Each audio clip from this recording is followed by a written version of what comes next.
Good evening dear students, welcome to our channel. Students, आज हम discuss करने वाले एक बहुत ही interesting topic that is cell, the unit of life. Cell जो कि आप क्लास 8 से पढ़ते आ रहे हैं, it is the basic structural and functional unit of life. बच्चों को ये टॉपिक थोड़ा सा बोरिंग लगता है, लेकिन बच्चों हम इसे इंटरेस्ट के साथ आपके साथ कवर करेंगे विद एनसीईआरटी एंड एक्स्ट्रा। अब as you know me, myself doctor Kushika Taneja.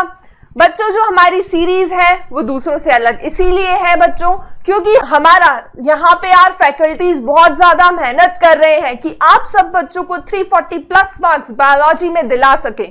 बच्चों, हम लोग एनसीईआरटी 11-12 क्लास की complete line to line cover करेंगे, प्लस बच्चों हम प्रीवियस ईयर क्वेश्चंस आपके साथ डिस्कस करेंगे। आपको जो हम समझाएंगे उसकी पीडीएफ आपको फ्री ऑफ कॉस्ट यार ऐप पे प्रोवाइड कर दी जाएगी, वो आप जाके पढ़ सकते हैं उससे। साथ ही साथ बच्चों आपको पीवाईक्यूज जो है प्रैक्टिस के लिए फ्री ऑफ कॉस्ट ऐप के ऊपर अवेलेबल कराए जाएंगे। लिंक जो है बच्चों वो डिस्क्रिप्शन बॉक्स में गिवन है। साथ ही साथ बच्चों ऐसा ही नहीं कि सिर्फ हम आपको एनसीईआरटी ही कवर कराएंगे, क्योंकि सबको पता है कि नीट एग्जाम के अंदर एनसीईआरटी से थोड़ा बाहर भी आता है, और इवन एनसीईआरटी बेस्ड क्वेश्चन भी तभी आप सॉल्व कर सकते हैं जब आपको कुछ एक्स्ट्रा नॉलेज हो, नहीं तो सबको ही नहीं आ जाएंगे फुल मार्क्स। तो स्टूडेंट्स, हम वो भी एक्स्ट्रा आपके साथ कवर करेंगे। उसके भी पेजेस ऑलरेडी पीडीएफ में अटैच्ड हैं, तो आपको कहीं और 10 बुक्स में भटकने की जरूरत नहीं है। एक ही जगह पर, एक ही छत के नीचे आपको संपूर्ण सीरीज के अंदर संपूर्ण मटेरियल भी मिलेगा with previous year questions and PDF. So students, also this is the series by doctors and for doctors. So students, जैसे कि स्केड्यूल मैं ऑलरेडी आपके साथ डिस्कस कर चुके हैं। सबसे पहले students breathing and exchange of gases discuss किया था, फिर डाइजेशन एंड एब्जॉर्प्शन चैप्टर, फिर reproduction in organism, body fluid and circulation, sexual reproduction in flowering plants, excretory product and there elimination and human reproduction. देखो यार, 11-12 हम alternatively लगभग चला रहे हैं। 11th के चैप्टर कई बार 2 ले लिए जाते, क्योंकि आपको पता है 11 का कोर्स थोड़ा ज्यादा है। सो 11-12 अल्टरनेट चल रहे हैं। तो आज हम डिस्कस करने वाले हैं cell chapter, cell the basic unit of life. फिर हम धीरे धीरे बच्चों ये सब चैप्टर्स भी इसी ऑर्डर में आपके साथ कवर करेंगे। तो बच्चों, cell the unit of life, cell the unit of life में स्टूडेंट्स टोटल 5 सब टॉपिक्स हैं। What is a cell, cell theory and overview of cell and prokaryotic cell. तो बच्चों इतना पार्ट तो हम आज की क्लास में ही कवर कर लेंगे, that is part 1।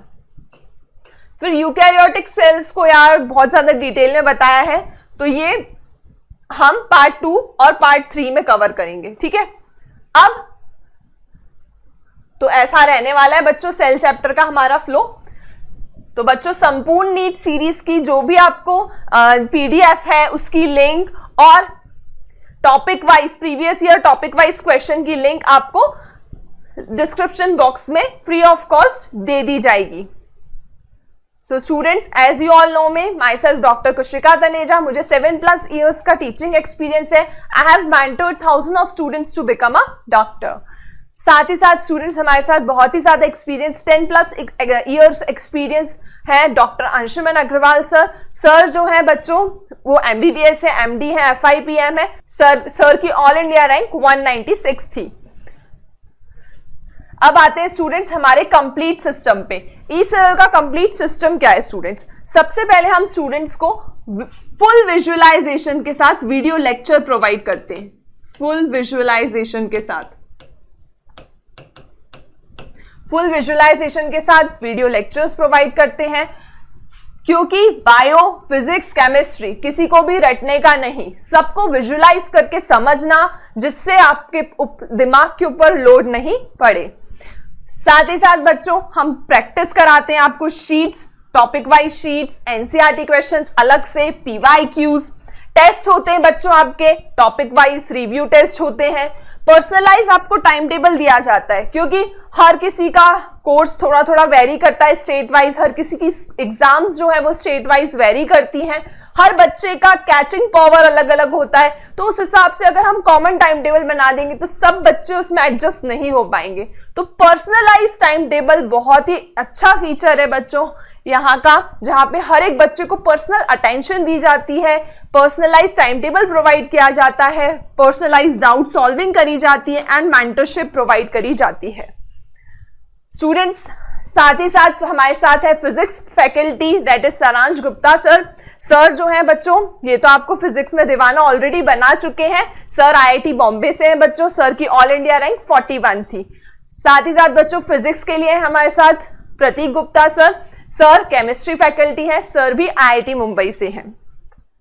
So students, ई सरल ऐप में आपको 3 लेयर्ड पर्सनलाइज मेंटरशिप दी जाती है और साथ ही साथ 4 लेयर्ड डाउट सॉल्विंग दी जाती है। यहां पे बच्चों कुछ इस प्रकार से विजुअलाइजेशन कराया जाता है सभी सब्जेक्ट्स में, biology, physics and chemistry. So students, we are going to start chapter 8, cell the unit of life. When you look around, जब आप अपने आसपास देखते हैं तो आपको लिविंग और नॉन लिविंग थिंग्स दोनों दिखती है।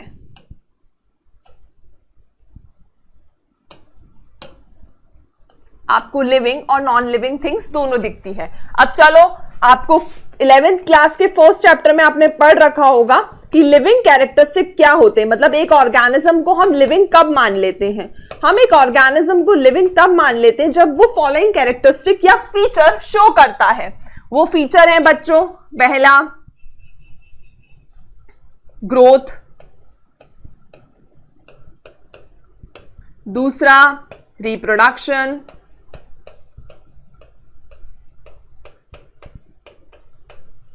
तीसरा मेटाबॉलिज्म, मेटाबॉलिक रिएक्शंस जो होती है ना यार बॉडी में, कैटाबॉलिज्म और एनाबॉलिज्म, उसकी बात करी जा रही है। चौथा कॉन्शियसनेस,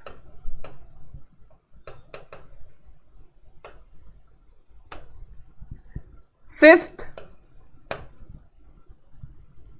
सेल्यूलर ऑर्गेनाइजेशन,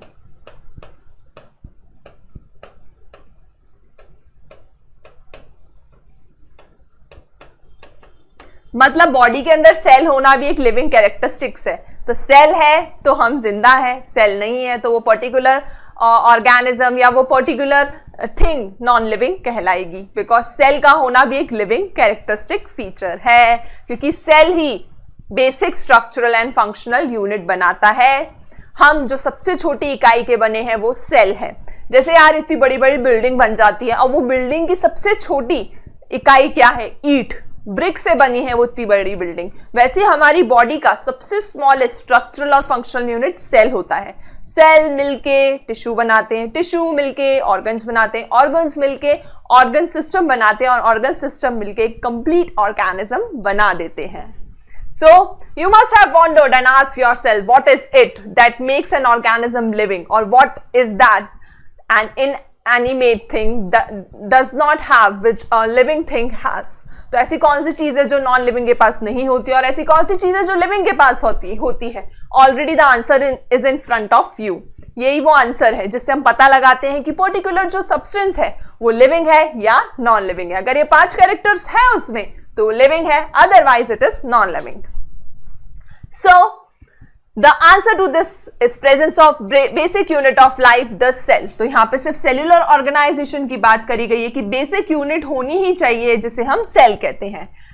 सभी ऑर्गेनिज्म जो है बेसिक यूनिट सेल के बने होते हैं, कुछ सिंगल सेल्ड होते हैं, कुछ तो सेल के नंबर के आधार पे, ठीक है, on the basis of number of cell.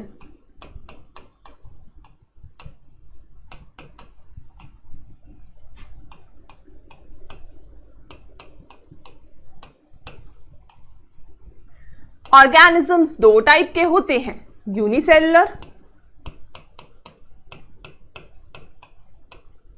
और मल्टीसेलुलर।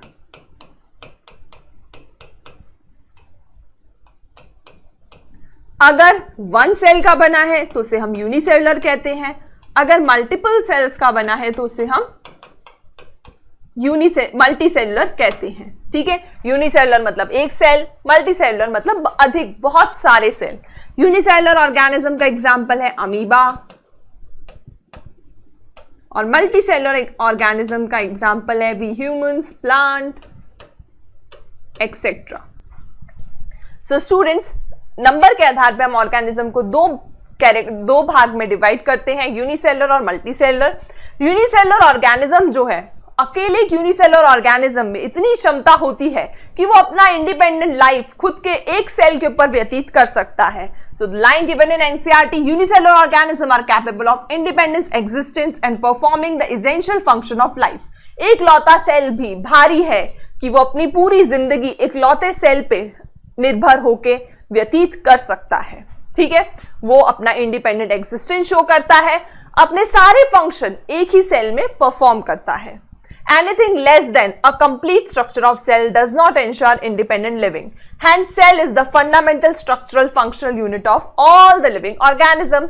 तो cell जो है वो fundamental, structural and functional unit है सभी living organisms की। ठीक है, अब cell की थोड़ी डिस्कवरी पढ़ लेते हैं। सबसे पहले क्या हुआ था बच्चों, 1665 के अराउंड, सबसे पहले क्या हुआ था बच्चों, 1665 के टाइम अराउंड रॉबर्ट हुक आए थे। ठीक है, रॉबर्ट हुक जो थे उन्होंने सबसे पहले जो बार्क होती है ना, पेड़ जो रहता है उसकी छाल होती है, वहां से सेल को निकाल के स्टडी करा था। तो जब उन्होंने वो सेल जब स्टडी करा था अपने खुद के बनाए माइक्रोस्कोप से, तो वो सेल जो था वो डेड था। तो बच्चों, अगर आपने एनाटॉमी पार्ट कवर करा है, प्लांट एनाटॉमी पार्ट, तो आपको बखूबी पता होगा कि जो कॉर्क के सेल्स होते हैं वो डेड होते हैं। और डेड सेल्स को रॉबर्ट हुक ने देखा था, तो उन्हें डेड सेल जो है वो कुछ इस प्रकार दिखा, एक हेक्सागन कंपार्टमेंट्स दिखे उन्हें। ठीक है, ऐसे हेक्सागन कंपार्टमेंट्स दिखे उन्हें, तो उन्होंने सेल शब्द दिया, क्योंकि सेल लैटिन भाषा में सेल्यूले शब्द का मतलब होता है एक कमरा। उन्हें एक कमरे के जैसा सेल का स्ट्रक्चर दिखा, क्योंकि उनका खुद का बनाया गया माइक्रोस्कोप था, तो वो लो क्वालिटी माइक्रोस्कोप था, तो अंदर तो उनको कुछ नहीं दिखा। मतलब हम कह सकते हैं उनको बस सेल वॉल की बाउंड्री दिखी थी हेक्सागन शेप की। तो उन्होंने इस सेल को हनीकॉम के सेल से भी रिजेंबल करा, क्योंकि आपको अगर पता हो मधुमक्खी के छत्ते में जो सेल्स होते हैं वो हेक्सागन शेप्ड होते हैं, और कुछ इसी प्रकार का स्ट्रक्चर रॉबर्ट हुक को कॉक की स्लाइस में भी दिखा था। तो इसके बारे में आप काफी डिटेल में क्लास 8 में भी पढ़ चुके हैं। फिर आए स्टूडेंट्स ल्यूवेनहुक। ल्यूवेनहुक ने 1674 में सबसे पहली बार लिविंग सेल देखा इन द पॉन्ड वाटर। ठीक है, जो तालाब का पानी है, उन्होंने सबसे पहली बार लिविंग सेल उस तालाब के पानी में देखा। साथ ही साथ बच्चों, ऐसा वो इसलिए भी देख पाए, लिविंग सेल इसलिए भी देख पाए बच्चों, क्योंकि उन्होंने ही सबसे पहली बार कंपाउंड माइक्रोस्कोप डिस्कवर किया था। तो माइक्रोस्कोप की डिस्कवरी भी एंटोन वॉन ल्यूवेनहुक को उसका क्रेडिट जाता है। अब आए स्टूडेंट्स रॉबर्ट ब्राउन।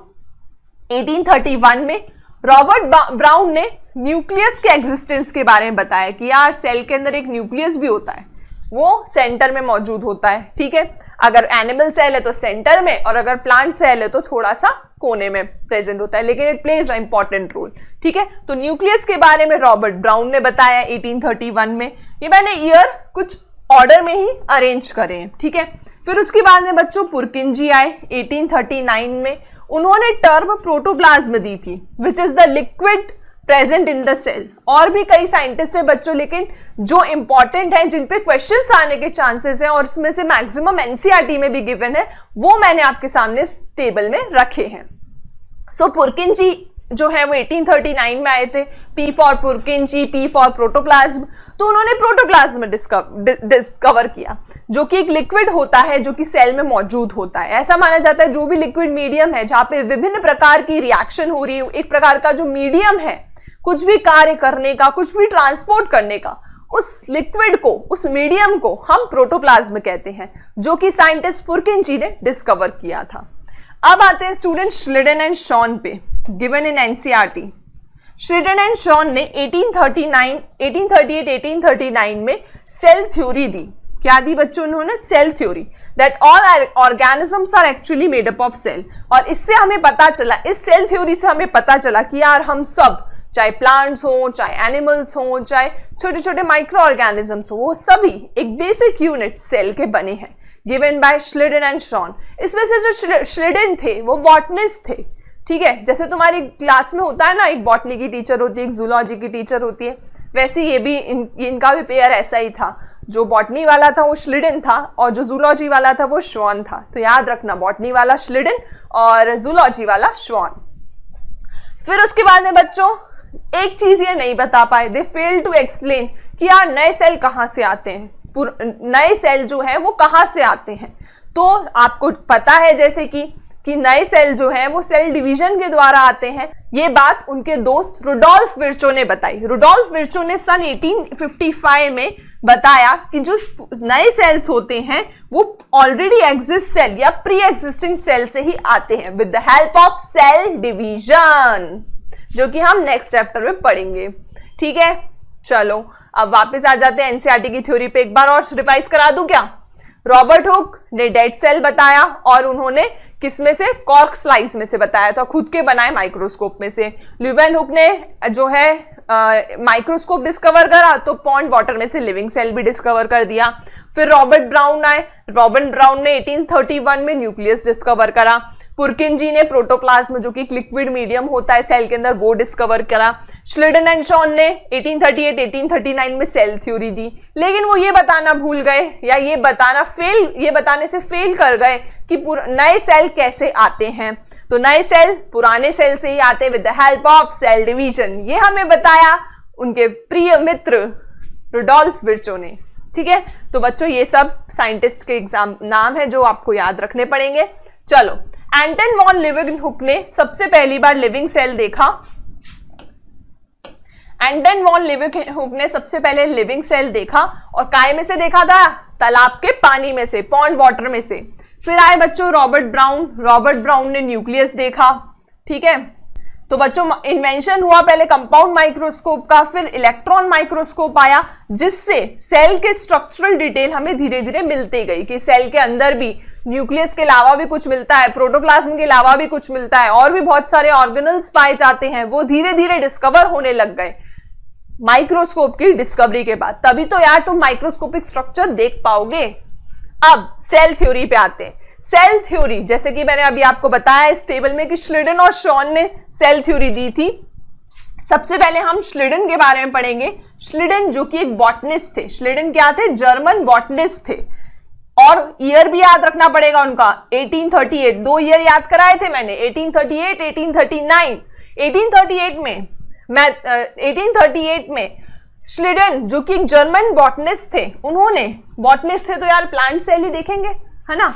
तो प्लांट को ऑब्जर्व किया और देखा उन्होंने कि यार इसमें तो बहुत सारे अलग अलग प्रकार के सेल पाए जाते हैं जो कि टिश्यू बना देते हैं। तो जो 1838 याद रखना है, कौन? श्लिडन। कौन थे वो? जर्मन बॉटनिस्ट थे। अब बॉटनिस्ट थे तो कौन सा सेल देखेंगे? प्लांट सेल देखेंगे। तो उन्होंने बोला कि प्लांट के अंदर डिफरेंट टाइप के सेल पाए जाते हैं और वो सेल्स जो हैं, ग्रुप ऑफ सेल, वो टिश्यू बना देता है। Group of cell forms tissue, ठीक है। इतना लिखा है श्लिडन के बारे में। 1838 ईयर भी याद रखना है। चलो अब आते हैं हम श्वान पे। 1839 मैंने दोनों ईयर याद करा दिए थे तुमको, 1838 और 1839। अब श्वान जो कि जूलॉजिस्ट थे, ब्रिटिश जूलॉजिस्ट, उन्होंने अलग अलग प्रकार के एनिमल सेल देखे। ऑब्वियसली यार जूलॉजिस्ट थे तो एनिमल सेल देखेंगे। वो श्लिडन जो था ना वो बॉटनिस्ट था तो उसने प्लांट सेल देखे, ठीक है। और उन्होंने बताया कि सेल के आसपास एक थिन आउटर लेयर होती है जिसे आज हम प्लाज्मा मेम्ब्रेन कहते हैं। अब बच्चों जैसे कि आपको पता है कि हम एनिमल सेल के अंदर सेल वॉल तो पाई जाती नहीं है, तो जो आउटर मोस्ट हमारे सेल की कवरिंग होगी वो क्या होगी? वो होगी प्लाज्मा मेम्ब्रेन या सेल मेम्ब्रेन। तो प्लाज्मा मेम्ब्रेन के बारे में क्वेश्चन पूछा जा सकता है नीट एग्जाम में कि प्लाज्मा मेम्ब्रेन के बारे में किसने बताया था?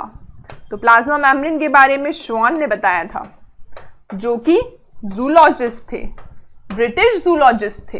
ठीक है। He also concluded based on a study on plant tissue, फिर यार प्लांट की स्टडी भी कर ली उनने, पहले एनिमल की स्टडी करी फिर प्लांट की भी स्टडी कर ली, और उन्होंने फिर ये भी बताया कि प्लांट के आसपास सेल वॉल होती है। तो क्वेश्चन आएगा नीट एग्जाम में कि सेल वॉल किसने देखा, तो तुम कंफ्यूज हो जाओगे, बॉटनिस्ट तो श्लिडेन था तो श्लिडेन ने ही देखा होगा, पर नहीं, जूलॉजिस्ट श्वान ने देखा था, ठीक है। So he also concluded based on his study on plant tissue that the presence of cell wall is the unique characteristic of plant cell, ठीक है। प्लांट सेल में सेल वॉल पाए जाते हैं, ये भी श्वान सर ने ही बताया। प्लांट सेल में सेल वॉल पाया जाता है, ये भी श्वान ने बताया, ठीक है। तो प्लांट का सेल का कुछ ऐसा स्ट्रक्चर होता है, देखो ये सेल वॉल हो गई और ये सेल मेम्ब्रेन हो गई, तो ये सेल वॉल है और ये सेल मेम्ब्रेन है, ठीक है। तो इसमें दो आउटर मोस्ट कवरिंग होती है, सेल वॉल और सेल मेम्ब्रेन की, जबकि एनिमल सेल में सिर्फ प्लाज्मा मेम्ब्रेन या सेल मेम्ब्रेन ही आउटर मोस्ट कवरिंग के तौर में पाई जाती है। On the basis of this, Shawn proposed the hypothesis that bodies of animal and plant are composed of cell and product of cell. तो ये लाइन किसने दी थी कि प्लांट और एनिमल की बॉडी सेल की बनी होती है और सेल के प्रोडक्ट की बनी होती है, तो ये भी शॉन ने ही दी थी। तो शॉन प्रपोज द हाइपोथेसिस, ये लाइन भी इंपॉर्टेंट है कि एनिमल और प्लांट जो है वो सेल्स और सेल्स के प्रोडक्ट के बने हुए हैं। This line is also given by Schwann. Schleiden and Schwann ने फिर मिलके सेल थ्योरी दे दी। दिस थ्योरी जो है वो क्या नहीं एक्सप्लेन कर पाई कि नए सेल कैसे बनते हैं, how the new cell formed. तो ये मैं कह सकती हूं ये सेल थ्योरी का ड्रॉबैक हो गया, drawback of cell theory,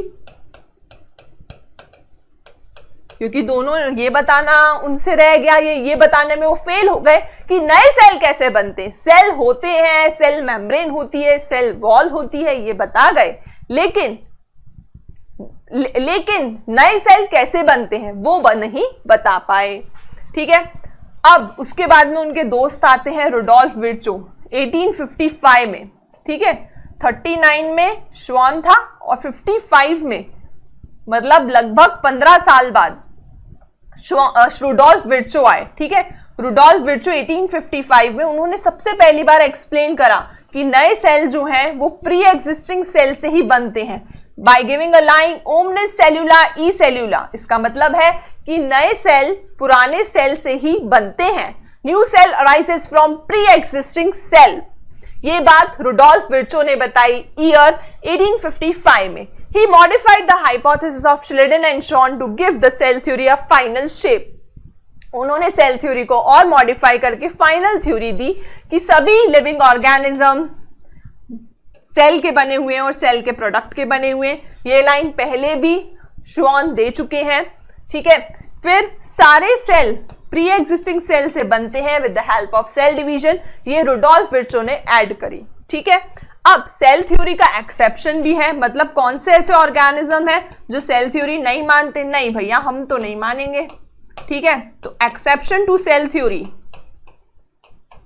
exception to cell theory, जैसे क्लास में होता है ना कि 70% बच्चे तो टीचर की बात मान लेते हैं, जो 30% बच्चा होता है वो बोलते हैं नहीं हम तो नहीं मानेंगे, वो नहीं मानने वाले लोगों में से ये है, ठीक है। तो एक्सेप्शन टू सेल थ्योरी है वायरस, ठीक है। वायरस जो है वो एसेल्युलर स्ट्रक्चर माने जाते हैं, तो वो सेल थ्योरी को एक्सेप्ट नहीं करते हैं। सो स्टूडेंट्स, वायरस जो हैं वो सेल थ्योरी को एक्सेप्ट नहीं करते हैं क्योंकि उन्हें एसेल्युलर स्ट्रक्चर माना जाता है। सो स्टूडेंट, वायरस जो होते हैं वो सेल थ्योरी एक्सेप्ट नहीं करते हैं, उन्हें एसेल्युलर स्ट्रक्चर माना जाता है। साथ ही साथ हम ह्यूमन बॉडी में जो आरबीसी पाई जाती है वो आरबीसी स्टूडेंट्स डिवाइड नहीं कर सकती, आरबीसी का एक पर्टिकुलर लाइफ स्पैन होता है, तो आरबीसी भी अगर हम देखें तो सेल डिवीजन नहीं करेगी, तो वो भी सेल थ्योरी को एक्सेप्ट नहीं करेगी, ठीक है। अब आते हैं स्टूडेंट्स नेक्स्ट टॉपिक पे 8.3 an overview of cell. You have earlier observed cell in onion peel. Biology lab में एक्सपेरिमेंट होता था ना, अनियन पील निकाल के उसे माइक्रोस्कोप में अपन देखते थे, फिर बोलते थे यार सेल दिख गया, सेल दिख गया, हेक्सागोनल शेप दिखता था, ठीक है। तो प्लांट सेल देखने के लिए अपन अनियन पील का यूज करते हैं, और ह्यूमन चीक का सेल का यूज करते हैं हम एनिमल सेल को देखने के लिए। जो ईयरबड्स होते हैं उससे हम जो अंदर चीक के अंदर जो लेयर है वहां पे टच करके फिर उसे स्लाइड में डाल के और माइक्रोस्कोप के जरिए देखते हैं। तो ह्यूमन चीक सेल्स और अनियन पील्स के थ्रू हम सेल्स को देखते हैं बायोलॉजी लैब में under the microscope. Let us recollect their structure. The onion cell जो कि एक प्लांट सेल का एग्जांपल है, उसके पास सेल वॉल होती है as its outer boundary just within its cell membrane. बताया था मैंने सेल वॉल सेल मेम्ब्रेन दोनों होती है प्लांट सेल के केस में, ठीक है। जबकि ह्यूमन चीक जो कि एनिमल सेल है उसके आसपास हमें सिर्फ एक ही कवरिंग मिलेगी, दैट इज प्लाज्मा मेम्ब्रेन और सेल मेम्ब्रेन। अब next, inside each cell is a dense membrane bound structure called nucleus. Cell membrane के अंदर दोनों में ही एक डेंस मेम्ब्रेन बाउंड स्ट्रक्चर मिलेगा जिसे हम न्यूक्लियस कहते हैं, ठीक है। इसमें भी न्यूक्लियस है, तो दोनों ही केस में स्टूडेंट्स हमें डेंस मेम्ब्रेन बाउंड स्ट्रक्चर मिलेगा जिसे हम न्यूक्लियस कहते हैं, चाहे वो प्लांट सेल हो चाहे वो एनिमल सेल हो। तो ये एनिमल सेल है,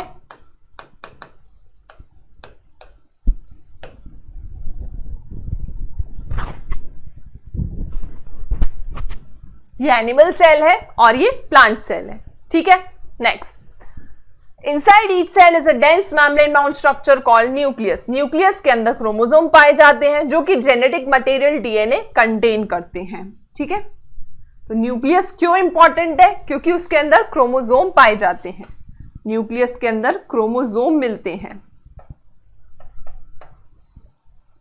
and these chromosome have DNA, contain the genetic material that is DNA. Cells that have membrane bound nuclei are called eukaryotic, whereas cell that lack a membrane bound nucleus is called prokaryotic. चलो अब time आ गया है कि eukaryotic cell और prokaryotic cell में difference समझा जाए, ठीक है। दो प्रकार के सेल होते हैं यार, प्रोकैरियोटिक सेल और यूकैरियोटिक सेल। प्रो शब्द का मतलब होता है प्रिमिटिव सेल, पुराणिक सेल जो पहले के ऑर्गेनिज्म में हमें देखने को मिलते हैं, और एडवांस ऑर्गेनिजम्स में हमें यूकैरियोटिक सेल्स देखने को मिलते हैं। So prokaryotic cell and eukaryotic cell, eu का मतलब ट्रू होता है, ट्रू सेल्स हमें यूकैरियोटिक सेल जो है या यूकैरियोटिक ऑर्गेनिजम्स में देखने को मिलेंगे। प्रोकैरियोटिक सेल में न्यूक्लियर मेम्ब्रेन नहीं होती है, प्रोकैरियोटिक सेल में न्यूक्लियर मेम्ब्रेन नहीं होती है, जबकि यूकैरियोटिक सेल में न्यूक्लियर मेम्ब्रेन प्रेजेंट होती है। इवन न्यूक्लियस भी वेल ऑर्गेनाइज्ड होता है। इसमें पुरानिक टाइप का न्यूक्लियस कहा जाता है, इंसिपिएंट न्यूक्लियस कहा जाता है, क्योंकि न्यूक्लियर मेम्ब्रेन नहीं होती है। मेम्ब्रेनस, तो देखो सबसे पहले प्रोकैरियोटिक और यूकैरियोटिक सेल में डिफरेंस क्या हुआ कि न्यूक्लियर मेम्ब्रेन इसमें एब्सेंट है, इसमें न्यूक्लियर मेम्ब्रेन प्रेजेंट है। दूसरा डिफरेंस, अब अपन अंदर आते हैं सेल ऑर्गेनल्स पे, तो यहाँ पे सेल ऑर्गेनल के पास में मेम्ब्रेन नहीं होती है, तो membrane bound cell organelles absent, membrane bound cell organelle present, ठीक है। राइबोसोम, जब कह दिया ये एडवांस टाइप का है तो इसमें सब कुछ होगा और इसमें ज्यादा चीजें एब्सेंट होगी, जो भी हम डिफरेंस पढ़ेंगे। राइबोसोम इसमें 70S टाइप का होता है, इसमें दोनों टाइप का राइबोसोम मिलता है हमें। 80S, इसमें 70S का राइबोसोम साइटोप्लाज्म में मौजूद होता है, इसमें 80S का राइबोसोम साइटोप्लाज्म में प्रेजेंट होता है, लेकिन साथ में इसमें 70S टाइप का भी राइबोसोम मिलेगा कुछ ऑर्गेनल्स के अंदर, जैसे माइटोकॉन्ड्रिया, क्लोरोप्लास्ट, एंडोप्लाज्मिक रेटिकुलम की मेम्ब्रेन से अटैच्ड। तो 70S टाइप ऑफ राइबोसोम भी पाया जाता है और 80S टाइप ऑफ राइबोसोम भी पाया जाता है यूकैरियोटिक सेल में। अब प्रोकैरियोटिक सेल्स में रेस्पिरेटरी एंजाइम्स जो होते हैं बच्चों, वो मीजोसोम्स में मिलते हैं, ठीक है। मीजोसोम हम आगे पढ़ेंगे। प्लाज्मा मेम्ब्रेन साइटोप्लाज्म की तरफ एक इनफोल्डिंग्स बना लेती है जिसे हम मीजोसोम्स बोलते हैं, जबकि यूकैरियोटिक सेल के केस में एक प्रॉपर ऑर्गेनल होता है माइटोकॉन्ड्रिया, जिसमें रेस्पिरेटरी एंजाइम पाई जाती है। डीएनए होता है लेकिन बिना हिस्टोन प्रोटीन का, डीएनए होता है हिस्टोन प्रोटीन के साथ। इसमें नेकेड फोल्डेड जीनोम पाया जाता है, mainly circular double stranded DNA, जो कि ग्वानिन साइटोसिन रिच होता है और हिस्टोन प्रोटीन एब्सेंट होता है। इसमें ट्रू क्रोमोसोम पाए जाते हैं, ठीक है। इसमें नेकेड फोल्डेड जीनोम था, इसमें ट्रू क्रोमोसोम है, प्रॉपर कंडेंस्ड फॉर्म में क्रोमोसोम है, और ये क्रोमोसोम एडेनिन और थाइमिन में रिच होते हैं। हिस्टोन एसोसिएटेड रहता है विद डीएनए, हिस्टोन प्रोटीन भी पाए जाते हैं। प्रोकैरियोटिक ऑर्गेनिजम्स के एग्जांपल है bacteria, cyanobacteria, blue green अलगी, cyanobacteria जिसे ब्लू ग्रीन अलगी भी कहा जाता है, माइकोप्लाज्मा, पीपीएलओ, माइकोप्लाज्मा के अंदर पीपीएलओ कैटेगरी आती है, that is pleuropneumonia like organism. इस पे क्वेश्चन पूछा जा सकता है एनसीईआरटी के सेल चैप्टर में भी गिवन है कि सबसे छोटा सेल है, mycoplasma is the smallest cell, उसमें भी पीपीएलओ।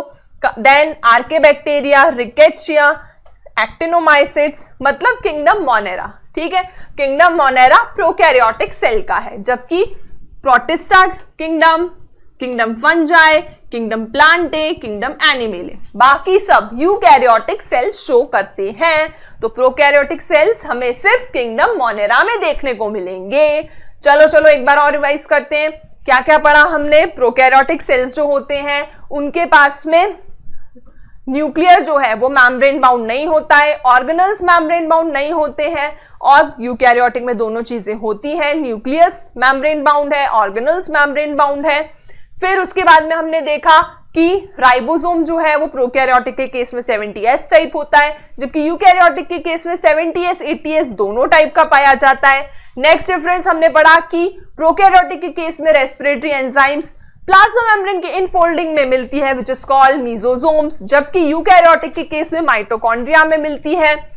डीएनए बिना हिस्टोन प्रोटीन के मिलता है प्रोकैरियोट्स में, डीएनए हिस्टोन प्रोटीन के साथ मिलता है यूकैरियोटिक सेल में। यहाँ पे नेकेड और फोल्डेड जीनोम मिलेगा हमें, जो कि mainly circular double stranded DNA का बना होता है। यहाँ पे हमें ट्रू क्रोमोसोम्स मिलेंगे यूकैरियोटिक सेल में। इसके एग्जाम्पल हैं किंगडम मोनेरा, और इसके एग्जाम्पल हैं बचे हुए 4 kingdom, that is kingdom fungi, kingdom Protista, kingdom Plantae, kingdom Animalia. चलो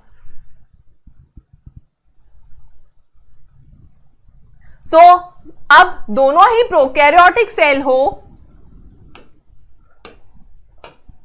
अब या प्रोकैरियोटिक सेल हो या यूकैरियोटिक सेल हो, दोनों में सेमी फ्लूइड मैट्रिक्स पाया जाता है जिसे साइटोप्लाज्म कहा जाता है। ठीक है, तो सेल है, सेल के दोनों प्रकार के सेल, चाहे प्रिमिटिव सेल हो, चाहे ट्रू सेल हो, एडवांस सेल हो, दोनों में लिक्विड मीडियम पाया जाएगा जिसे हम साइटोप्लाज्म कहते हैं। The cytoplasm is the main arena. Arena शब्द का मतलब क्या होता है? अखाड़ा। ये ज्यादातर सेल के अंदर होने वाली कार्य का स्थल है। ठीक है, जितनी भी रिएक्शंस होंगी, ज्यादातर मेटाबॉलिक रिएक्शंस, जितने भी कार्य होंगे, काम होंगे सेल के अंदर, वो साइटोप्लाज्म में ही होंगे ज्यादातर। Of cellular activities in both plants and animals. तो साइटोप्लाज्म जो है वो मेन एरेना है। ठीक है, मेन एरेना है फॉर द सेल्यूलर रिएक्शन। तो आपको पता होना चाहिए main arena for cellular reaction is cytoplasm, चाहे वो प्लांट सेल हो चाहे वो एनिमल सेल हो। Beside the nucleus, eukaryotic cell have other membrane-bound distinct structure called organelles. ठीक है, पहले तो न्यूक्लियस की डिस्कवरी हो गई रॉबर्ट ब्राउन के द्वारा, फिर प्रॉपर इलेक्ट्रॉन माइक्रोस्कोप की डिस्कवरी के बाद सेल के अंदर मौजूद different type of organelles like endoplasmic reticulum, Golgi body, इन सब की भी धीरे धीरे डिस्कवरी होना स्टार्ट हुई, जैसे endoplasmic reticulum, Golgi complex, lysosome, mitochondria, microbodies and vacuoles. The prokaryotic cell lacks such membrane bound organelles, और ऐसे membrane bound organelles prokaryotic cells में नहीं मिलते हैं। यही बात अभी मैंने आपको डिफरेंस में बताई थी कि प्रोकैरियोटिक सेल्स के पास मेम्ब्रेन बाउंड ऑर्गेनल एब्सेंट होते हैं, जबकि यूकैरियोटिक सेल में मेम्ब्रेन बाउंड ऑर्गेनल्स प्रेजेंट होते हैं। अब आते हैं राइबोसोम पे। देखो बच्चों, राइबोसोम जो होता है उसके पास एक स्मॉल सब यूनिट होती है, एक लार्ज सब यूनिट होती है। एक बहुत अच्छी बात राइबोसोम के बारे में बताना चाहूंगी बच्चों आपको कि राइबोसोम जो होता है वो universal non membrane bound organelle होता है।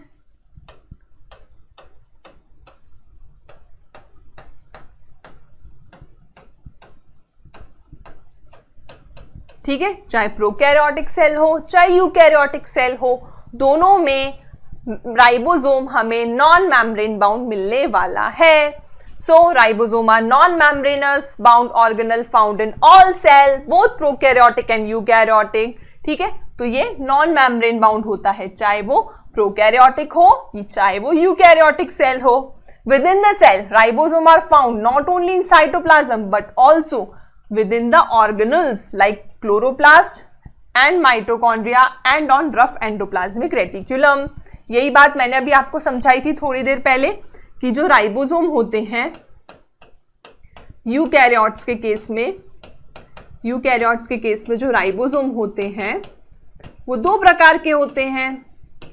80S वाला तो साइटोप्लाज्म में मौजूद होता है और 70S वाला ऑर्गेनल में मौजूद होता है। तो 80S वाला मिलेगा साइटोप्लाज्म में और जो 70S वाला है वो मिलेगा हमें माइटोकॉन्ड्रिया के अंदर, क्लोरोप्लास्ट में and attach to ER endoplasmic reticulum.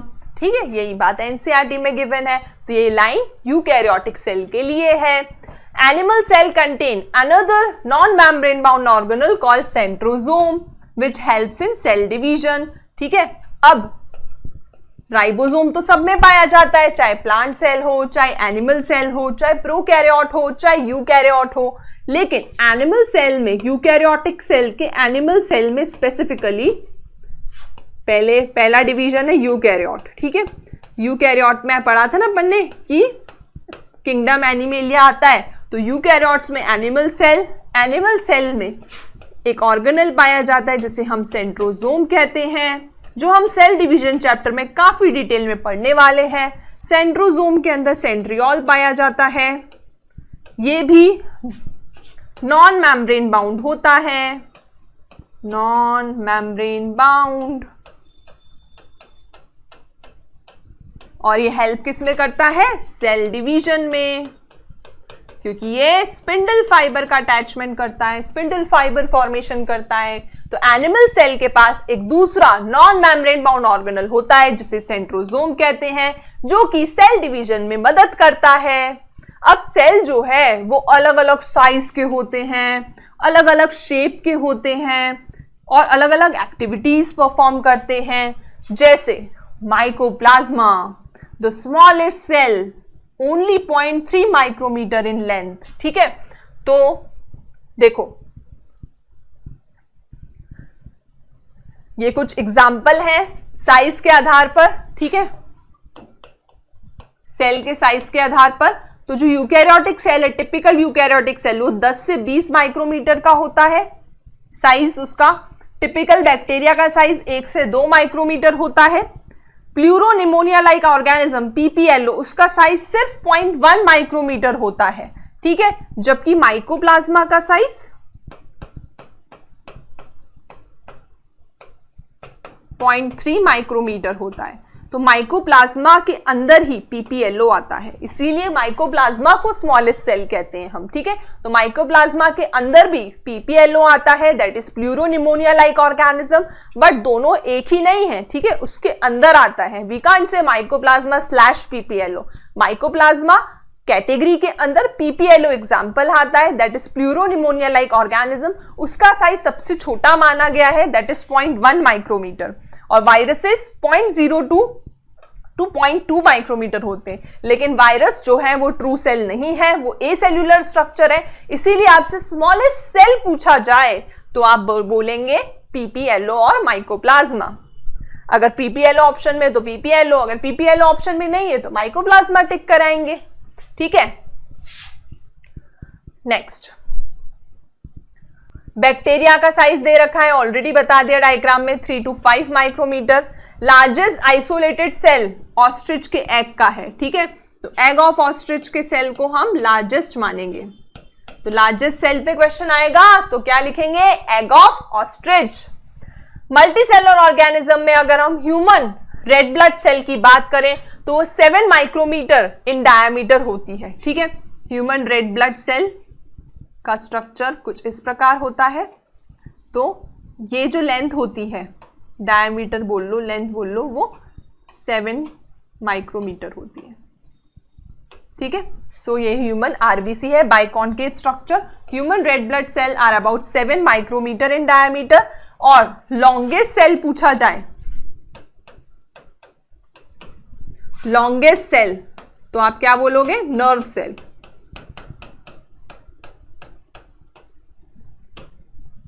Sales also vary greatly in their shape. ठीक है, अब शेप के बारे में बाद में डिस्कस करेंगे, पहले ये डायग्राम देख लेते हैं।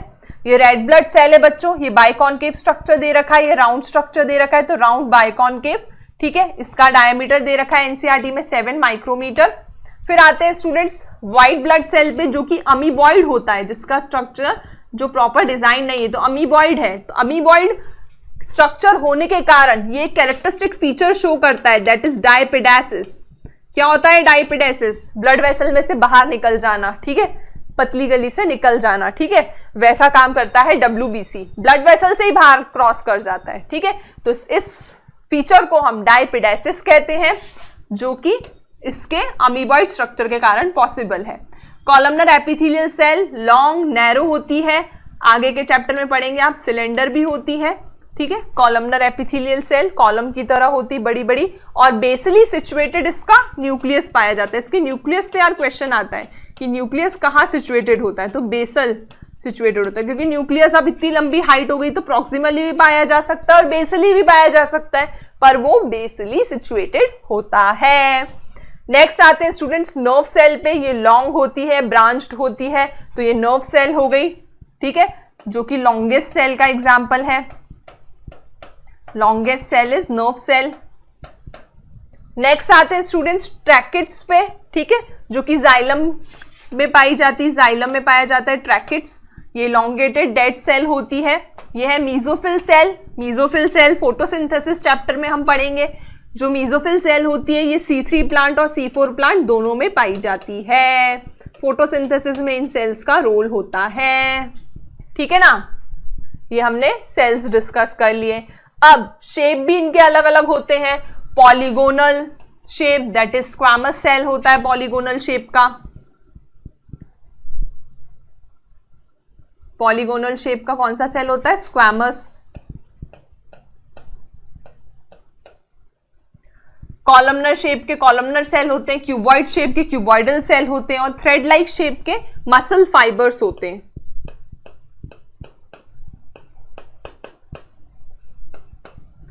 और इवन इर्रेगुलर, इर्रेगुलर का भी अभी एग्जांपल पढ़ा अपन ने, WBC, जिसे हम अमीबॉइड या WBC सेल कहते हैं। The shape of the cell may vary with the function they perform, तो शेप जो है वो फंक्शन के आधार पर भी वेरी करता है। चलो, अब यहां तक हमने सेल का ओवरव्यू भी समझ लिया।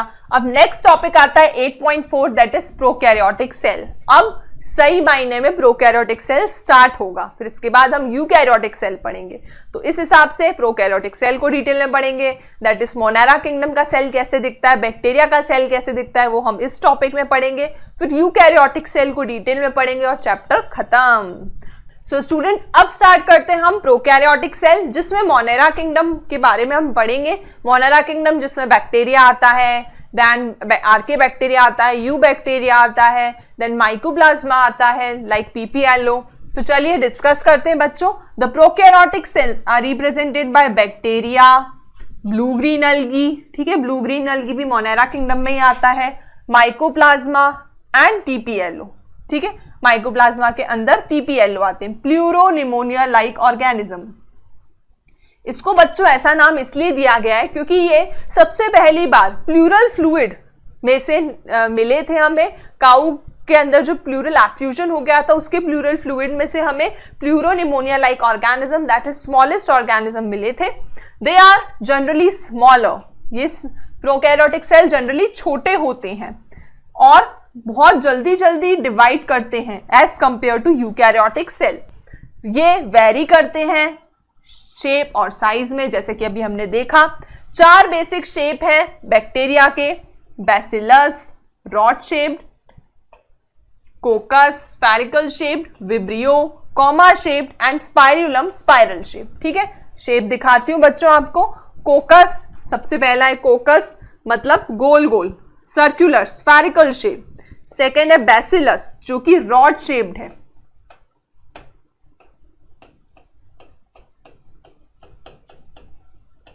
Then coming to vibrio, vibrio का मतलब है कॉमा शेप। देन स्पाइरुलम जो कि स्पाइरल की तरह है। ठीक है, तो ये 4 शेप्स हैं जो एनसीईआरटी में गिवन है कि बैक्टीरिया ये 4 शेप के होते हैं।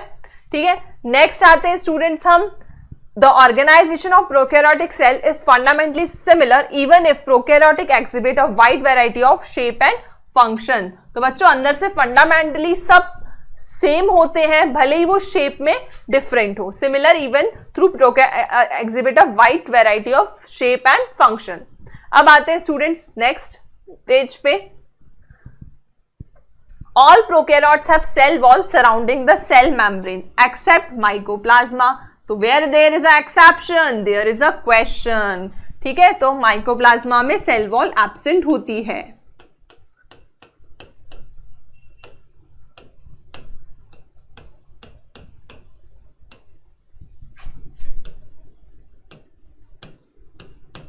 ये अपना आकार बदलता रहता है, इसलिए इसको जोकर ऑफ प्लांट किंगडम भी कहा जाता है। तो माइकोप्लाज्मा के अंदर सेल वॉल एब्सेंट होती है। Very important question which may be asked in NEET exam कि ऐसा कौन सा प्रोकैरियोटिक सेल है जिसमें सेल वॉल एब्सेंट है।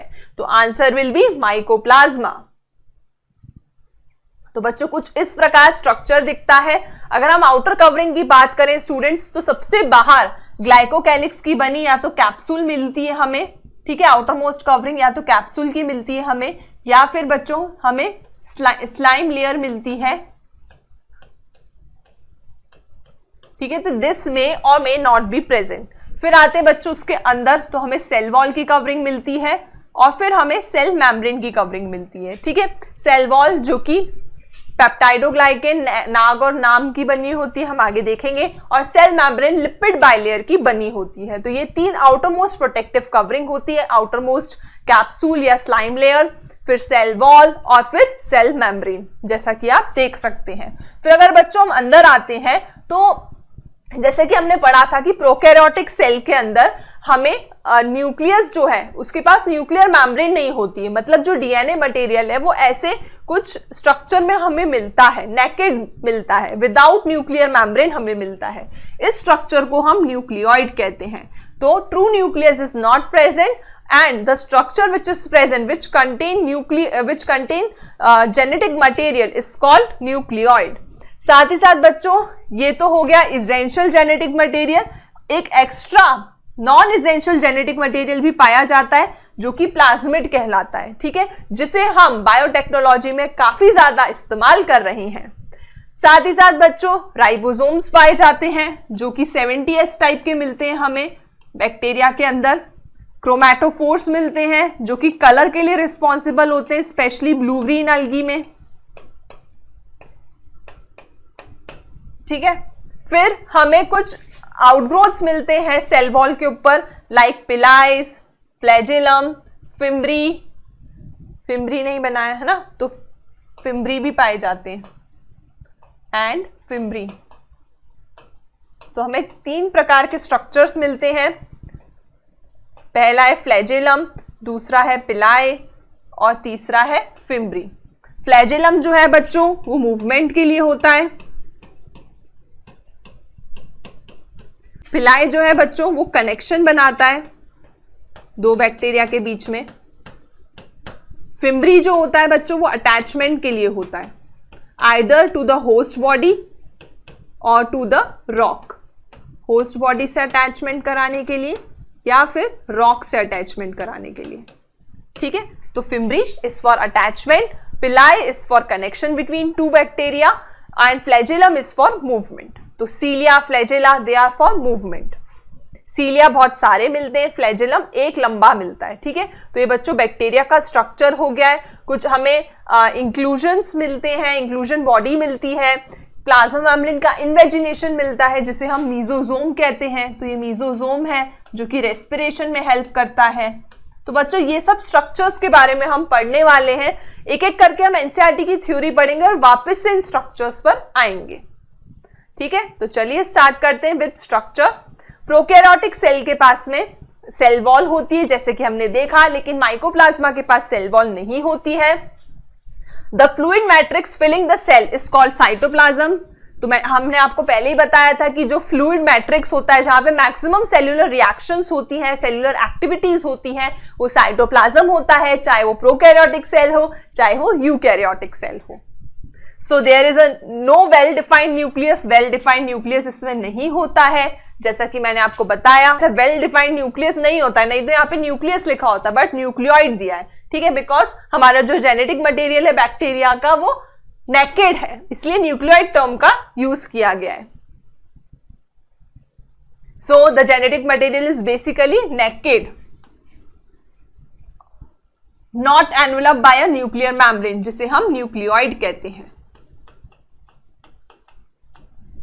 इन addition to the genomic DNA, ठीक है, ये तो मेन जीनोमिक डीएनए हो गया।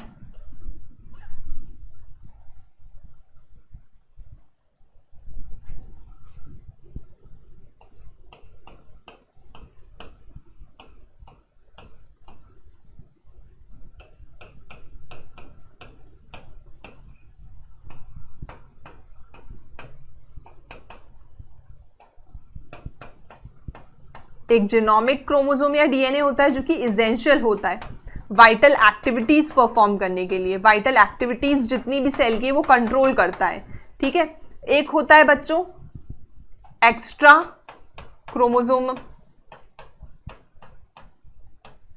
क्रोमोसोमल मटेरियल, ठीक है, जो कि नॉन एसेंशियल होता है।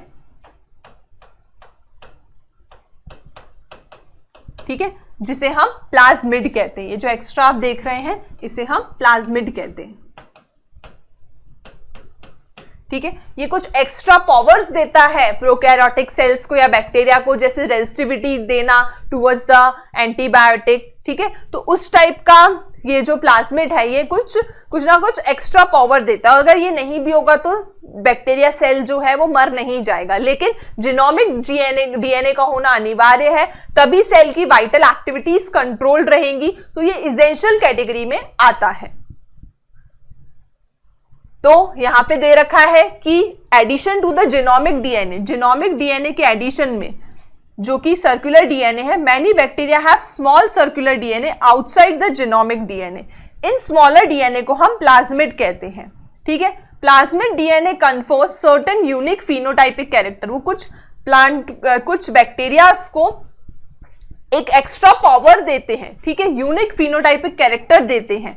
One such character is resistant to antibiotics. ठीक है, तो बैक्टीरिया के अंदर रेजिस्टिविटी होना किसी एंटीबायोटिक के प्रति, ये कैरेक्टर जो है एक पर्टिकुलर बैक्टीरिया में, ये कहां से आया? ये बच्चों वही एक्स्ट्रा क्रोमोसोमल मटेरियल से आया जिसे हम प्लाज्मिड कहते हैं। ठीक है, तो प्लाज्मिड के कारण ये एक्स्ट्रा पावर बैक्टीरिया के अंदर आई। So this is plasmid and this is the main genomic DNA, जो कि मेनली इन्वॉल्व है सारे कार्यशीला के लिए। लेकिन प्लाज्मिड जो है वो एक्स्ट्रा क्रोमोसोमल मटेरियल है, ये नॉन एसेंशियल है, और दोनों ही सर्कुलर डीएनए के फॉर्म में पाए जाते हैं। सर्कुलर डीएनए के फॉर्म में पाए जाते हैं।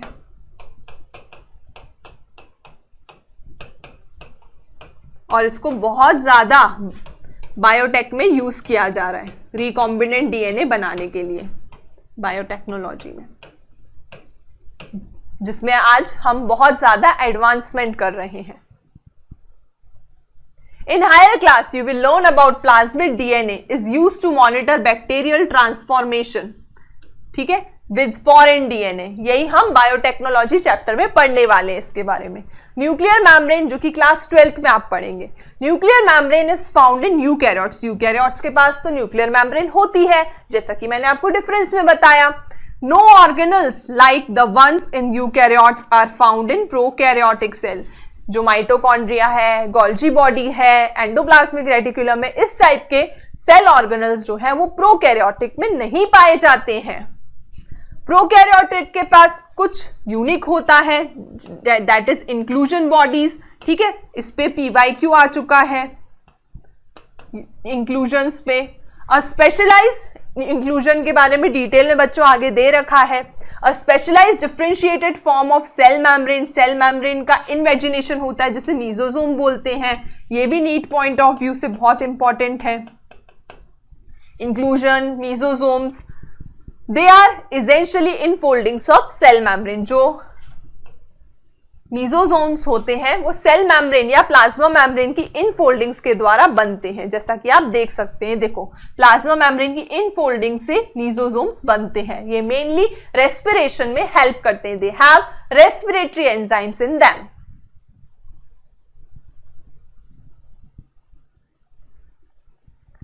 अब आते हैं स्टूडेंट्स हम नेक्स्ट टॉपिक पे, next sub topic of prokaryotic cell only, that is cell envelope and its modification. Most prokaryotic cell, particularly the bacterial cell, have a complex cell envelope. Complex cell envelope पाया जाता है जो कि 3 layer का बना होता है।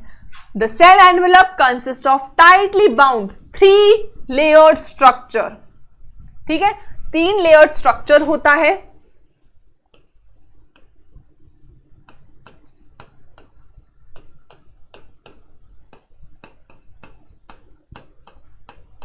Cell envelope is 3 layered. Outermost layer glycocalyx का बना होता है। अगर ये ग्लाइकोकैलिक्स थिक है तो उसे हम कैप्सूल कहते हैं, और अगर वो थिन और स्लिमी है तो उसे हम स्लाइम लेयर कहते हैं। ग्लाइकोकैलिक्स के बाद में स्टूडेंट्स सेल वॉल आता है, और थर्ड में सेल मेम्ब्रेन आता है या फिर प्लाज्मा मेम्ब्रेन आता है। तो ये 3 लेयर्ड स्ट्रक्चर होता है। ये ग्लाइकोकैलिक्स की जो आउटर मोस्ट कवरिंग है ये हो भी सकती है, नहीं भी हो सकती है। ठीक है, so the outermost glycocalyx followed by the cell wall and then the plasma membrane. Each layer of the envelope perform a distinct function. They act together as single protective unit. तो तीनों मिला के protection का कार्य करती हैं। Bacteria can be classified into 2 groups on the basis of differences in the cell envelope and the manner in which they respond to the staining procedure developed by Gram. Those take up the Gram stain are called Gram positive, and those who others do not take the Gram stain are called Gram negative bacteria. तो बच्चों, cell envelope जो है वो 3 layer का बना होता है, that is outermost glycocalyx, then cell wall and innermost cell membrane. ये तीनों मिलके बैक्टीरिया को या प्रोकैरियोटिक सेल को प्रोटेक्शन प्रदान करती है। ये बैक्टीरियाज में अलग अलग टाइप की होती है, जिस कारण से सर क्रिश्चियन ग्राम ने इसे 2 कैटेगरीज में बैक्टीरिया को डिवाइड करा था। ग्राम पॉजिटिव जो कि ग्राम स्ट्रेन को ले लेगी, और ग्राम नेगेटिव जो ग्राम स्ट्रेन को नहीं ले पाएगी। ऐसा क्यों होता है हम आगे डिटेल में डिस्कस करते हैं। सो स्टूडेंट्स, आप देख सकते हैं किस प्रकार से सेल एनवेलप हमें मिलता है प्रोकैरियोटिक सेल लाइक बैक्टीरिया में। tightly bound 3 layered structure, outermost glycocalyx, as you can see students, the outermost layer called glycocalyx which may or may not be present, second cell wall and third cell membrane. तो outermost layer is glycocalyx, cell wall and cell membrane. अब हम आते हैं sir Christian ग्राम की gram staining technique पे। Bacteria जो थे बच्चों, उन्हें सबसे पहले क्रिस्टल वॉयलेट से स्टेन करा गया। तो पहली स्टेप क्या हो गई, बैक्टीरिया को हमने क्रिस्टल वॉयलेट से स्टेन करा। फिर हमने सभी बैक्टीरिया जो हैं वो ब्लूइश और ब्लूइश पर्पल रंग के दिखने लगे। फिर उनके ऊपर पोटेशियम आयोडाइड हमने सॉल्यूशन डाला। ठीक है, पोटेशियम आयोडाइड सॉल्यूशन डाला KI। स्टेन जो है उनमें फिक्स हो गया क्योंकि कॉम्प्लेक्स बन गया, किसका, क्रिस्टल वॉयलेट का और पोटेशियम आयोडाइड का। अब इसकी डी स्टेनिंग करी गई। ठीक है, डी स्टेनिंग कैसे करी गई, उसे पानी अल्कोहल से वॉश करके, तो फिर बच्चों वॉशिंग करी गई वाटर अल्कोहल के साथ में, उसकी डी स्टेनिंग करी गई। तो कुछ बैक्टीरिया ने जो है वो पर्पल कलर का स्टेन छोड़ दिया, जिन्हें हम ग्राम नेगेटिव कहते हैं, they do not take up the Gram stain. जबकि वाटर अल्कोहल से वॉश करने के बावजूद भी कुछ बैक्टीरिया उस क्रिश्चियन ग्राम स्टेन को पकड़ के बैठे रहे, उन बैक्टीरिया को हमने ग्राम पॉजिटिव बैक्टीरिया कहा। तो आप देख सकते हैं किस प्रकार से ये अभी भी पर्पल ब्लू कलर के दिख रहे हैं। ऐसा क्यों हुआ बच्चों? ग्राम पॉजिटिव बैक्टीरिया वॉयलेट इसीलिए रहे क्योंकि उनके पास पेप्टाइडोग्लाइकेन की थिक लेयर पाई जाती है इन देयर सेल वॉल, जो कि क्रिस्टल वॉयलेट कलर जो है पकड़ के रखती है। So it is due to the peptidoglycan layer, that is we can से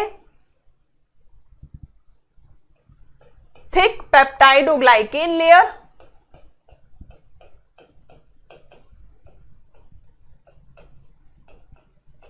and no lipid layer। Lipid layer इनमें एब्सेंट होती है, तो आसानी से पेप्टाइडोग्लाइकेन की thick layer crystal violet stain को पकड़ के बैठ जाती है। इस कारण से ये बैक्टीरिया जो है वो पर्पल कलर ग्राम स्टेन का शो कर पाते हैं। अब हम बच्चों ग्राम पॉजिटिव और नेगेटिव में डिफरेंस समझते हैं। पेप्टाइडोग्लाइकेन की लेयर जैसे कि मैंने आपको बताया, तो ग्राम पॉजिटिव में थिक होती है, ग्राम नेगेटिव में थिन होती है। यही मैंने आपको बताया, यही मेन रीजन है जो ग्राम स्टेनिंग में ग्राम पॉजिटिव और ग्राम नेगेटिव बैक्टीरिया मिलने का। टिकोइक एसिड ग्राम पॉजिटिव में प्रेजेंट होता है, ग्राम नेगेटिव में एब्सेंट होता है। अब मैंने जैसे कि आपको बताया कि ग्राम पॉजिटिव में लिपिड लेयर एब्सेंट होती है, ठीक है, तो नो लिपिड लेयर ये भी एक कारण है कि ग्राम पॉजिटिव बैक्टीरिया ने क्रिस्टल वॉयलेट कलर शो करा। सो लाइपोपॉलीसैकेराइड की लेयर ग्राम पॉजिटिव में एब्सेंट होती है, ग्राम नेगेटिव में प्रेजेंट होती है, इसीलिए वो लिपिड लेयर को क्रॉस नहीं कर पाता है, इसीलिए वो पर्पल कलर नहीं शो कर पाता है। थिकनेस जो है बच्चों सेल वॉल की वो 20 to 80 नैनोमीटर होती है, क्योंकि इनमें पेप्टाइडोग्लाइकेन की लेयर थिक पाई जाती है, जबकि इसमें सिर्फ 10 नैनोमीटर होती है। आउटर मेम्ब्रेन जो है इसमें लिपिड की एब्सेंट होती है, इसमें प्रेजेंट होती है। तो लिपिड और पेप्टाइडोग्लाइकेन के डिफरेंस के कारण कुछ बैक्टीरिया ग्राम पॉजिटिव होते हैं, कुछ ग्राम नेगेटिव होते हैं। जिन्होंने क्रिश्चियन ग्राम स्टेन लिया वो ग्राम पॉजिटिव कहलाते हैं, जिन्होंने नहीं लिया कलर उसे ग्राम नेगेटिव बैक्टीरिया कहते हैं। एक बार और बच्चों स्टेन को मैं रिवाइज कराती हूँ, स्टेनिंग टेक्निक को। सबसे पहले हम क्रिस्टल वॉयलेट स्टेन डालते हैं, फिर हम पोटेशियम आयोडाइड सॉल्यूशन डालते हैं जिससे कॉम्प्लेक्स बन जाए क्रिस्टल वॉयलेट स्टेन का और पोटेशियम आयोडाइड सॉल्यूशन का। फिर हम पानी और अल्कोहल से साफ करते हैं। जो बैक्टीरिया अभी भी ब्लू दिखेंगे उन्हें हम ग्राम पॉजिटिव कहते हैं, जिनमें अब कलर नहीं दिखेगा उन्हें हम ग्राम नेगेटिव बैक्टीरिया कह देते हैं। ऐसा इसलिए होता है क्योंकि कुछ बैक्टीरिया के अंदर पेप्टाइडोग्लाइकेन की थिक लेयर पाई जाती है जबकि लिपिड लेयर नहीं पाई जाती है, तो ऐसे बैक्टीरिया को हम ग्राम पॉजिटिव बैक्टीरिया कहते हैं। सो स्टूडेंट्स आते हैं वापस ग्लाइकोकैलिक्स पे। Glycocalyx which is the outermost layer, glycocalyx which is the outermost layer वो कंपोजिशन और थिकनेस में डिफरेंस शो करती है अमंग द बैक्टीरिया। वो अगर लूज थिन शीट के फॉर्म में होगी तो उसे हम स्लाइम लेयर कहेंगे, जबकि किसी किसी बैक्टीरिया में वो थिक और टफ होगी तो उसे हम कैप्सूल कहेंगे। जैसे कि मैंने आपको डिवाइड करके बताया था, कैप्सूल अगर थिक टफ है और स्लाइम लेयर अगर थिन है, वो थिन लूज शीट फॉर्म में तो स्लाइम लेयर। सेल वॉल पे आते हैं हम। Cell wall determines the shape of cell. Cell wall जैसे कि रिजिड स्ट्रक्चर होता है तो सेल के शेप के लिए या बैक्टीरिया के शेप के लिए रिस्पॉन्सिबल होता है। वो स्ट्रॉन्ग स्ट्रक्चरल सपोर्ट देता है बैक्टीरिया के सेल को कि वो फटे या कोलैप्स ना हुए। तो कोलैप्सिंग और बर्स्टिंग से सेल वॉल बचाता है बैक्टीरिया के सेल को। अब आते हैं बच्चों, हमने अभी देखो यहां पे हमने आउटरमोस्ट लेयर पढ़ी, फिर हमने cell wall that is second layer पढ़ी, फिर बच्चों हमने third layer that is plasma membrane पढ़ रहे हैं। प्लाज्मा मेम्ब्रेन जो है बच्चों वो लिपिड बाइलेयर होती है।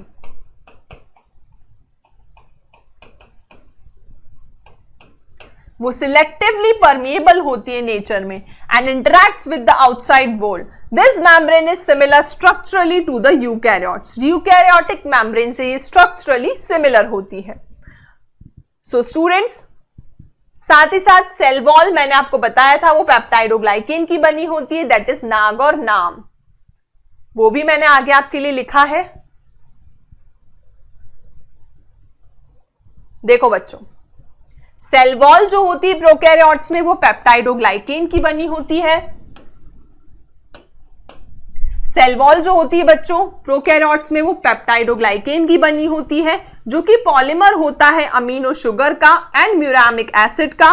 पेप्टाइडोग्लाइकेन जो कि हेट्रोपॉलीसेक्राइड है,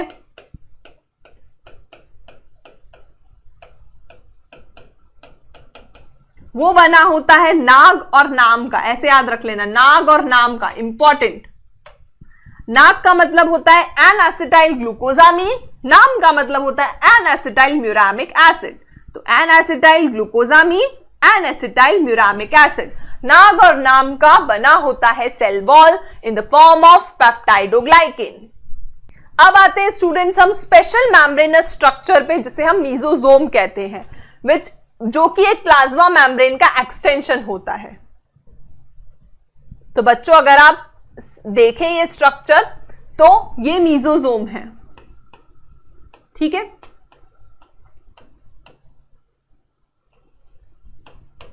सेल वॉल के अंदर जो सेल मेम्ब्रेन पाई जाती है उसके एक्सटेंशन से मीजोजोम बनते हैं। तो ये मीजोजोम है और ये सेल मेम्ब्रेन है। तो सेल मेम्ब्रेन के इन्वेशन से क्या बनती है, मीजोजोम, जिनका मेन फंक्शन रेस्पिरेशन में होता है। So special membranous structure, a special membranous structure is called mesosome, which is formed by the extension of plasma membrane into the cell। ये जो एक्सटेंशन है बच्चों, ये वेसिकल्स के फॉर्म में हो सकते हैं, ट्यूब्यूल्स के फॉर्म में हो सकते हैं, या लैमेले के फॉर्म में हो सकते हैं। अब मीजोजोम के फंक्शंस जो कि 11th एनसीईआरटी में 3-4 दे रखे हैं, जिसपे नीट एग्जाम में क्वेश्चन पूछा जा सकता है। पहला फंक्शन है mesosomes help in cell wall formation.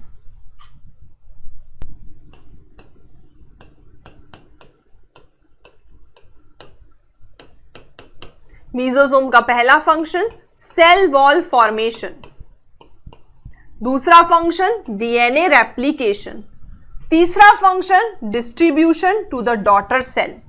They also help in respiration, चौथा function. Fifth secretion process. Sixth function to increase the surface area of plasma membrane and enzymatic content, ठीक है।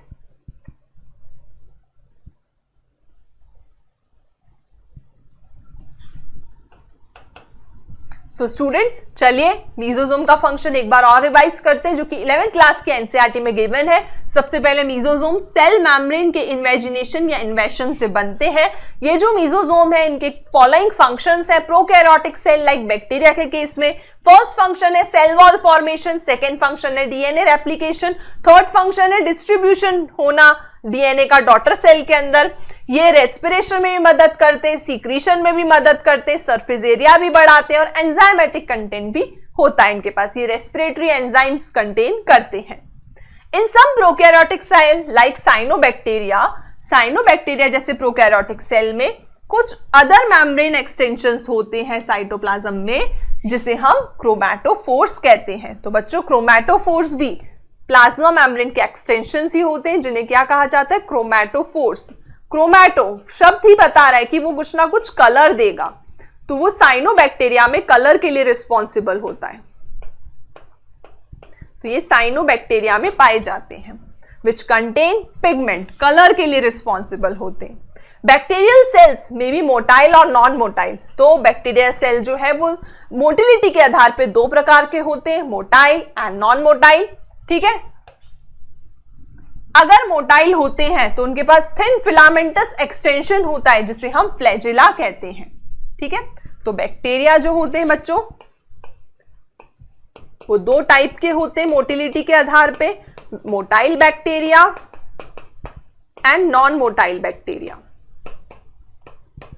अगर बैक्टीरिया मोटाइल है तो उसके पास flagella होगा, a thin filament like structure या thread like structure called flagella. तो बच्चों ये जो स्ट्रक्चर आपको दिख रहा है thin thread like structure, this is nothing but flagella. ये मूवमेंट में हेल्प करता है। तो अगर ये मौजूद है तो बैक्टीरिया, ये अगर मौजूद है तो बैक्टीरिया मोटाइल होगा, अन्यथा वो नॉन मोटाइल होगा। बहुत इजी मस्त चैप्टर है, सिंपल सा, बस एक एक लाइन समझने की देरी है। Bacteria show a range of number and arrangement of flagella. Bacteria का जो फ्लैजेला होता है वो 3 भागों में डिवाइडेड होता है, filament, hook and basal body. ठीक है, filament, hook and basal body. तो बेसल बॉडी के थ्रू वो सेल मेम्ब्रेन, सेल वॉल से अटैच्ड होता है। फिर हुक होता है जो कि फिलामेंट और बेसल बॉडी के बीच का कनेक्शन है, और filament long thread like structure होता है। So filament is the longest portion जो कि एक्सटेंड करता है सेल सरफेस से आउटसाइड। बिसाइड फ्लैजेला कुछ और structures as a outgrowth of cell wall. तो बच्चों अभी हमने थोड़ी देर पहले प्लाज्मा मेम्ब्रेन के इन्वेशंस पढ़े थे, ठीक है, that is chromatophores and mesosome. अब हम सेल वॉल के एक्सटेंशंस पढ़ रहे हैं, ठीक है, डिफरेंस है। सेल वॉल के एक्सटेंशन जो है बच्चों वो या तो फ्लैजेला होता है या फिर हम पिलाई और फिम्बरी पढ़ेंगे। Pili and fimbriae are also surface structure of bacteria. तो 3 स्ट्रक्चर्स, सरफेस स्ट्रक्चर्स हमें पढ़ने, flagella, pili and fimbriae. But they don't play a role in motility. लेकिन जो पिलाई और फिम्बरी होते हैं वो मोटिलिटी में रोल प्ले नहीं करते हैं, वो फ्लैजेला ही करता है मोटिलिटी में। पिलाई जो है वो इलोंगेटेड ट्यूब्यूल लाइक स्ट्रक्चर होता है जो कि एक स्पेशल प्रोटीन का बना होता है, दैट इज पिलाई प्रोटीन का। फिम्बरी जो होते हैं स्मॉल ब्रिसल लाइक फाइबर्स होते हैं, sprouting out of the cell in some bacteria. ये एडहेशन में हेल्प करते हैं, ठीक है, एडहेशन या अटैचमेंट में हेल्प करते हैं।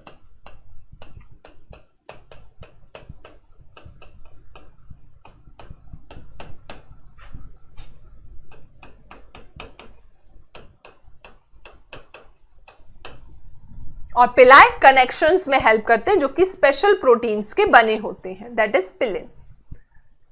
तो बच्चों देखो, देख पा रहे हो ना, ये फ्लैजेला है, ठीक है, ये पिलाई है जो कि कनेक्शन में हेल्प करेंगे, और एक होते हैं फिम्बरी जो कि अटैचमेंट में हेल्प करते हैं विद द होस्ट बॉडी और रॉक।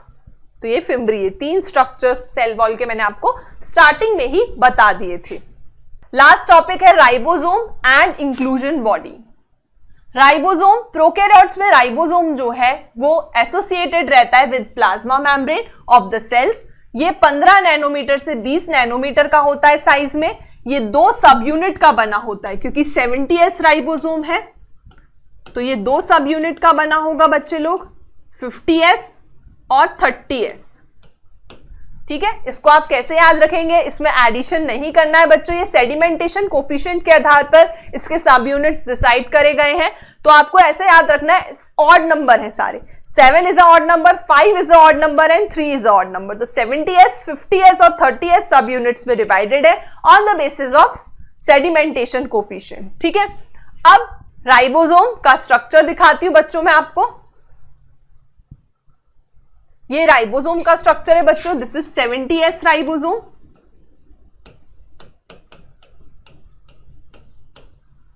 विद लार्जर सब unit 50S, this is smaller सब यूनिट 30S। ये साइटोप्लाज्म में अलग अलग पाए जाते हैं, लेकिन मैग्नीशियम के प्रेजेंस में ये मिल जाते हैं आके। ये mRNA है, और राइबोसोम्स एक चेन के फॉर्म में अरेंज हो जाते हैं प्रोकैरियोट्स के केस में, जिसे पॉलीसोम भी कहा जाता है। ऐसा सिर्फ प्रोकैरियोटिक सेल में होता है, और राइबोसोम का मेन फंक्शन होता है प्रोटीन सिंथेसिस।